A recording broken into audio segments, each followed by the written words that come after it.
Саламатсыздар ма балалар? Бүгінгі біздің сабағымыздың тақырыбы адамзат үшін тілдің маңызы. Сабақтың мақсаты мәтіндегі негізгі және қосымша ақпаратты түсіну, анықтау.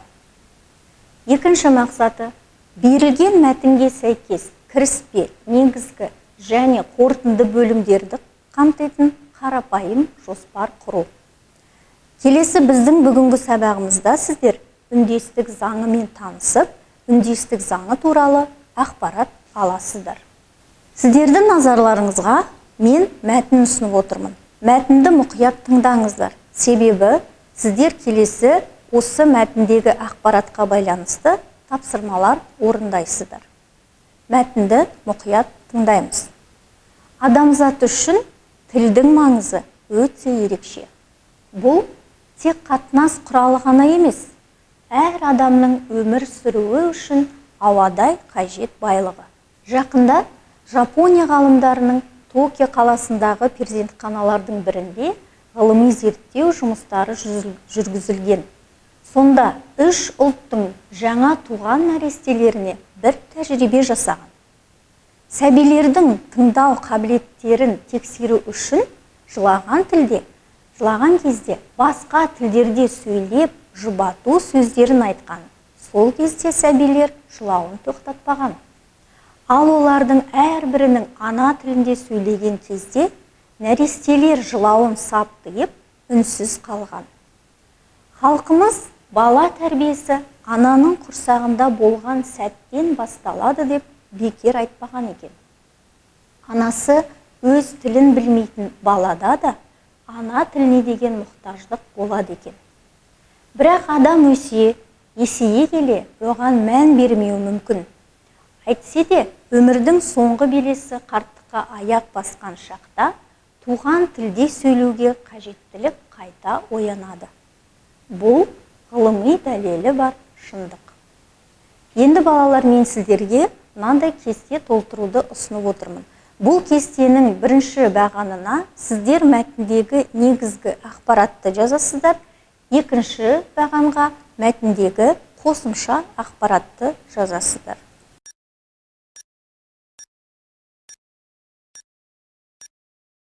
Енді балалар, мәтіндегі жаңағы ақпараттарды еске түсіріп, өз жұмыстарыңызды тексеріп алыңыздар. Негізгі ақпарат.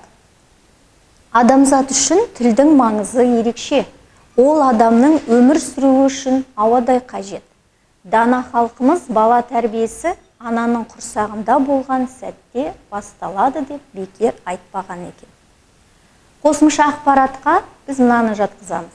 Анасы өз тілін білмейтін балада да ана тіліне деген мұқтаждық болады екен. Бірақ адам есейе келе оған мән бермейді.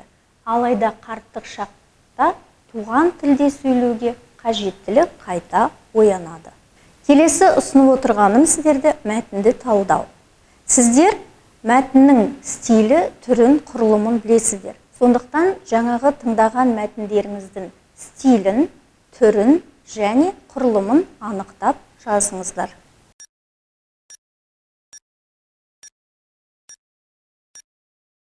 Енді балалар, өз білімдеріңізді тексеріп алыңыздар.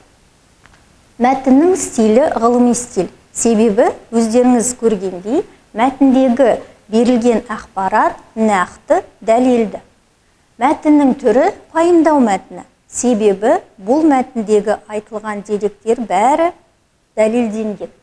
Мәтіннің құрылымына келетін болсақ, мәтін 2 абзацтан тұрады, кіріспе және негізгі бөлімдерден тұрады, қорытынды бөлімі жоқ. Келесі осы мәтінге сәйкес жоспар құрастырасыздар. Жоспарды біз негізгі, кіріспе, негізгі, қорытынды бөлімге сүйене отырамыз. Мен сіздерге ұсынып отырмын 3 баған. 3 баған бойынша мәтіндегі ақпаратты еске алып, жоспар құрастырыңыздар.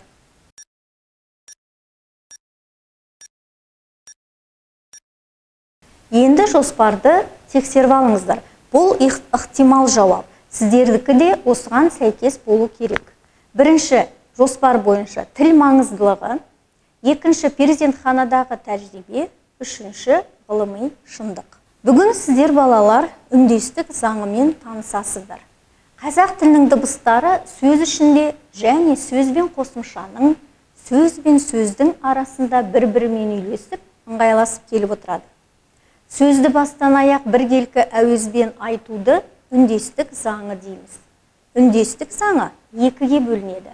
Буын үндестігі және дыбыс үндестігі. Әрбіреуіне жеке тоқталатын болсақ, буын үндестігі ол сөз ішіндегі сөз бен қосымша арасындағы дауыстылардың не бірыңғай жуан, не бірыңғай жіңішке болып айтылу заңдылығы. Буын үндестігін ғылымда сингармонизм заңы деп те атайды. Қазақ тілінде сөздер бірыңғай жуан, не бірыңғай жіңішке болып келеді. Мысалы, балалар, үйлер, ауылға, көшеде, мектептен. Егер назар аударсаңыздар, балалар сөзінде түбірі жуан, жалғанатын қосымша да жуан. Үйлер деген сөзде үй түбірі жіңішке, жалғанатын қосымша да жіңішке. Міне бұл буын үндестігі, сөздердің бірыңғай жуан, не жіңішке айтылуы. Дыбыс үндестігіне келетін болсақ, ол сөз бен қосымшаның жігінде, немесе сөз бен сөздің аралығында дауыссыз дыбыстардың бірін-бірі өзіне ұқсата әсер етуі. Оны біз дыбыс үндестігі деп атаймыз. Дыбыс үндестігі үшке бөлінеді. Ол ілгерінді ықпал, кейінді ықпал, тоғыспалы ықпал.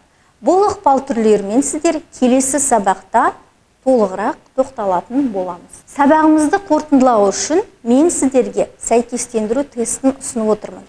Бұл сәйкестендіру тестінде сіздер Бауыржан Момышұлының нақыл сөздерінің жалғасын табуларыңыз керек.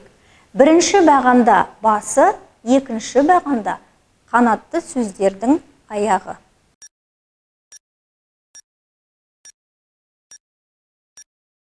Енді тексеріп көрейік. Бірінші, тілдің көмегімен өнер білімге, мәдениет пен ғылымға жетіп, өзімізді өзге жұртқа, әлемге танытамыз, сөйлейміз, оқимыз, жазамыз. Екінші, өз басымызды, үй ішімізді, қоғамды, халықты, ел жұртты, мемлекетті меңгереміз. Үшінші, сондықтан өнер алды қызыл тіл дегендей, адам баласының байлығында тілден артық не бар? Осыған орай балалар, тілімізді құрметтейік. Осымен сабақ аяқталды, сау болыңыздар.